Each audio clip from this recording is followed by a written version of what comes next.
Hello student, I am Adarsh Tiwari. Welcome to new Sarvottam agriculture academy. तो बेटा, पिछले लेक्चर में हम लोगों ने चैप्टर को फिनिश कर लिया था। आज हम लोग क्या करेंगे, एक नए चैप्टर की शुरुआत करते हैं नए एनर्जी के साथ ना। ये चैप्टर जो है आपका बहुत ज्यादा इंपॉर्टेंट है यूपी कैटेट आईसीआर बीएचयू के लिए। तो आपको ज्यादा से ज्यादा इस वीडियो को देखना है, कई बार, जितनी बार आप देख पाओ। और जो भी पिछले लेक्चर में जो भी लेक्चर हो चुके हैं उनको आपको देखना है, क्योंकि जो भी लेक्चर पढ़ाए गए हैं फर्स्ट चैप्टर से लेके अभी तक जो भी 13-14 लेक्चर हो चुके हैं उनको ज्यादा से ज्यादा आप उसको पढ़ाई करना है, उसको कई बार देखना है, जिससे जल्दी से जल्दी आपको चीजें आपके दिमाग में फिट हो जाएं। अच्छा, कुछ बच्चों की क्यूरीज आ रही थी कि कह रहे थे कि सर ऑर्गेनिक केमिस्ट्री स्टार्ट नहीं हुई है, ऑर्गेनिक केमिस्ट्री। तो बेटा ऐसा है कि ऑर्गेनिक केमिस्ट्री की ऑफलाइन क्लासेस आपकी हो चुकी है।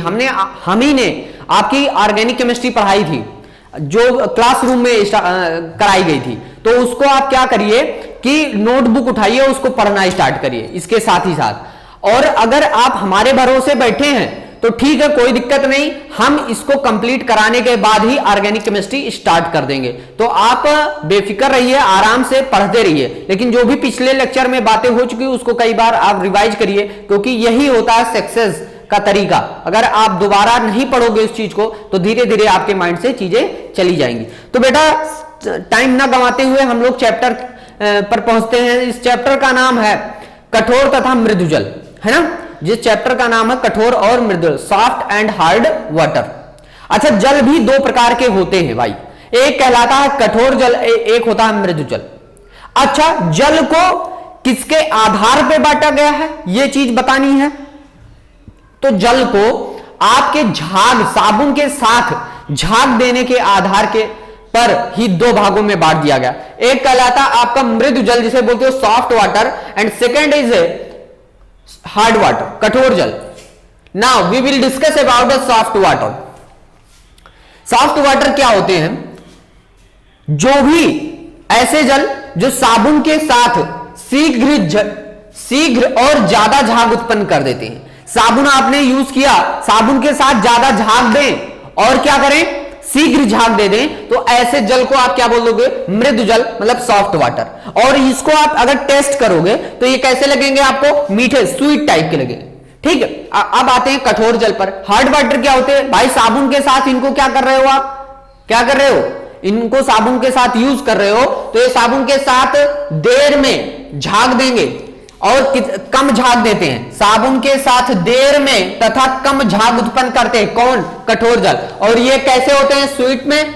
अगर आप टेस्ट करोगे इनको तो ये कैसे होते हैं, खारे होते हैं। ठीक, अच्छा जी, अब इसके आगे हम लोग बात करते हैं। हमने लिख दिया था वाटर को किसके आधार पर बांटा, साबुन के साथ झाग उत्पन्न करने के आधार पर दो भागों में बताया, एक मृदु जल, एक कठोर जल। इसके बारे में थ्योरी लिखी है, इसके बारे में दूसरी थ्योरी लिखी है। अब हम लोग आगे बढ़ते हैं और समझते हैं ये क्या समझते हैं। हमें समझना यह है कि कौन से अस्थाई जल होते हैं और कौन से अस्थाई जल होते हैं कठोरता के आधार पर। तो कठोरता के आधार पर दो टाइप के जल हो जाते हैं। एक कहलाता है जल की कठोरता के आधार पर, जल की कठोरता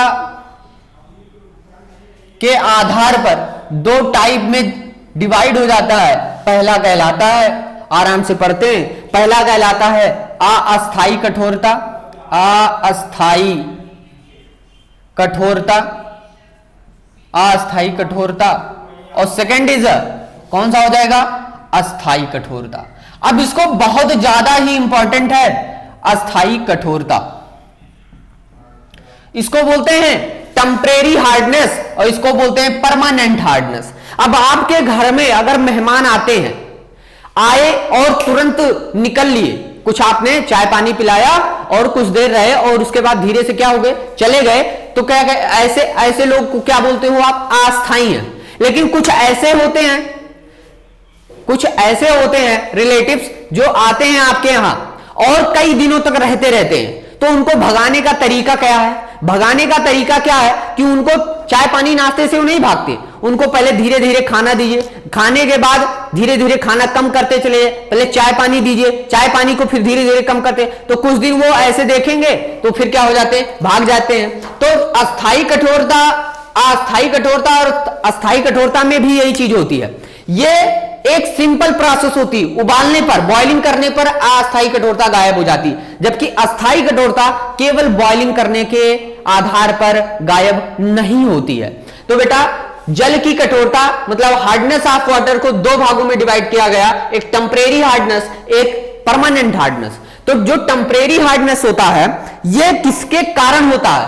एक चीज ये कि ये जो भी आप पढ़ रहे हो इनसे क्वेश्चन बार बार आते हैं और हर बार आते हैं, तो हम इसीलिए इस चीज को लिख रहे हैं, वेरी इंपॉर्टेंट, सबसे ज्यादा इंपॉर्टेंट है। तो सबसे पहले हम लोग पढ़ते हैं अस्थायी कठोरता मतलब अस्थायी कठोरता किसके कारण होती है? ड्यू टू, किसके कारण होगी? Due to presence of calcium bicarbonate, presence of calcium bicarbonate और magnesium bicarbonate, due to presence of calcium carbonate और मैग्नीशियम कार्बोनेट इन वाटर। जल में अगर कैल्शियम बाइकार्बोनेट और मैग्नीशियम बाइकार्बोनेट प्रेजेंट है तो ये कैसा होगा? अस्थायी कठोरता होगा, टेम्परेरी हार्डनेस होगा इसमें, है ना।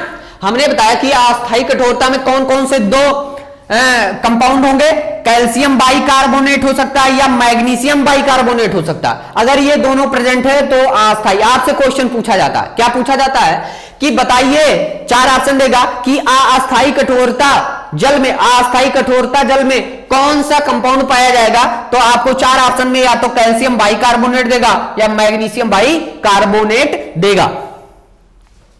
ये केवल, दूसरी बात क्या करते हैं, ये केवल ये केवल उबालने पर दूर हो जाते हैं। आप इनको केवल बॉयल करिए, अगर अस्थायी जल में अस्थायी कठोरता है तो इसको आप क्या करो, केवल बॉयल करो, टेम्परेचर दो, टेम्परेचर देने से क्या होगा, ये गायब हो जाएंगे। लेकिन जब हम अस्थायी कठोरता जल पे पहुंचते हैं तो बेटा यहां पर ये जो चीजें हैं समझने वाली, ड्यू टू किसके कारण होगी? ड्यू टू, यहां भी कैल्शियम होगा लेकिन कैल्शियम सल्फेट होगा या मैग्नीशियम सल्फेट होगा। अच्छा एक बात, कैल्शियम सल्फेट या मैग्नीशियम का सल्फेट होगा, या हो सकता है कैल्शियम का क्लोराइड हो और मैग्नीशियम का क्लोराइड हो। एक बात हमारी नोट करिए, इस अस्थायी कठोरता और अस्थायी कठोरता में जो एलिमेंट है कैल्शियम और मैग्नीशियम, चाहे वो अस्थायी कठोरता हो चाहे अस्थायी कठोरता हो, दोनों में होता है। लेकिन समझने डिफरेंस क्या है, यहां पर कैल्शियम का बाइकार्बोनेट है, मैग्नीशियम का बाइकार्बोनेट है, जबकि यहां पर आप देख रहे हो कैल्शियम सल्फेट है और मैग्नीशियम सल्फेट है। तो इसी कारण पहचाना जाता है क्या, कौन सा, कि ये अस्थायी कठोरता है और ये अस्थायी कठोरता है। जबकि अस्थायी कठोरता में बाइकार्बोनेट, जबकि अस्थायी कठोरता में कैल्शियम सल्फेट और मैग्नीशियम सल्फेट। अगर कैल्शियम सल्फेट मैग्नीशियम सल्फेट नहीं देगा तो आपको देगा कैल्शियम क्लोराइड और मैग्नीशियम क्लोराइड। इतनी बात सबको क्लियर है? देखो थोड़ा फास्ट चल रहा है लेकिन टेंशन वाली बात नहीं है। इसको केवल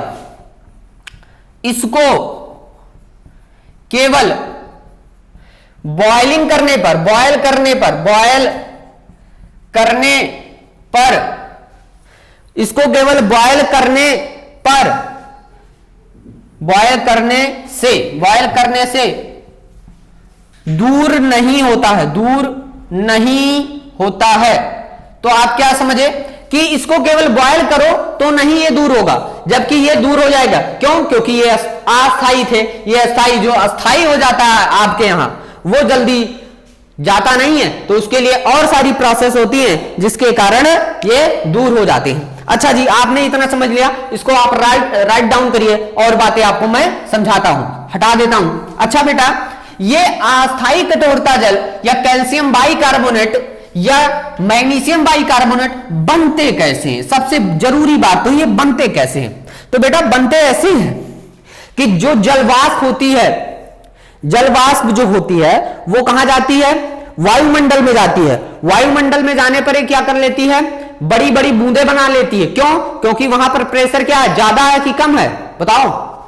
वहां पर जब जाती है तो क्या हो जाता है भाई, प्रेशर कम होता जाता है, तो ये क्या होते हैं, संघनित होती जाती है। और जैसे संघनित होंगी तो संघनित होने के बाद ये क्या बनाएंगी, बूंदे बना लेती हैं, जल की बूंदे। और जब जल की बूंदे ऊपर से नीचे आती हैं, वायुमंडल में पहुंचती है, तो वायुमंडल में पाई जाती है कार्बन डाइऑक्साइड, और ये कार्बन डाइऑक्साइड से सीधे जुड़ जाती है और पृथ्वी पर पहुंचती हैं। जैसे पृथ्वी पर पहुंचती हैं वो ऐसे सल्फेट से या कार्बोनेट से जुड़ जाती हैं, तो बना देती हैं कैल्शियम बाइकार्बोनेट और मैग्नीशियम बाइकार्बोनेट। तो सबसे पहले पहुंचते हैं, सबसे पहले कैसे बनता है, तो कैल्शियम कार्बोनेट अगर है वो किससे रिएक्ट करेगा, CO2 से, और किससे वाटर से, और क्या बना देगा बोलो, अगर पूछे कैल्शियम कार्बोनेट की रिएक्शन CO2 और वाटर से हो जाती है तो बन जाता है कैल्शियम बाइकार्बोनेट, कैल्शियम बाइकार्बोनेट। ठीक है, अगर यही चीज मैग्नीशियम के लिए लिखे, मैग्नीशियम कार्बोनेट को अगर CO2 के साथ